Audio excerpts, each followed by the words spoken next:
ये जो 130 एटॉमिक हमारे पास वेपन है वो हमने सिर्फ मॉडल बनाने के लिए नहीं रखे हुए।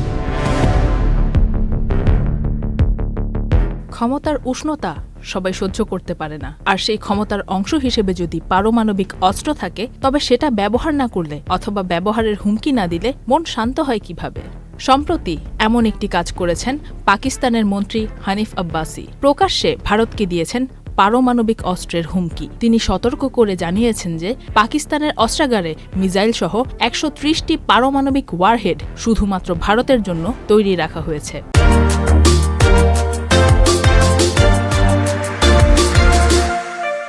যদি ভারত সিন্ধু পানি চুক্তি স্থগিত করে পাকিস্তানের পানি সরবরাহ বন্ধ করার সাহস দেখায় তাহলে তাদের পূর্ণমাত্রার যুদ্ধের জন্য প্রস্তুত থাকা উচিত, যাকে ইংরেজিতে বলা হয় অল আউট ওয়ার।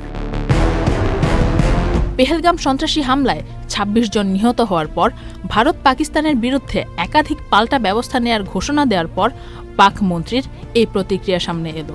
ভারত ইতিমধ্যেই সিন্ধু পানি চুক্তি স্থগিত করার এবং পাকিস্তানি নাগরিকদের জন্য সমস্ত ভিসা বাতিল করার সিদ্ধান্ত নিয়েছে। পাক মন্ত্রীর দাবি, ভারত নিজেদের নিরাপত্তার ব্যর্থতার কথা স্বীকার করার পরিবর্তে পেহেলগাম সন্ত্রাসী হামলার দায় পাকিস্তানের উপর চাপাচ্ছে, যেটা মেনে নেয়ার মতো না।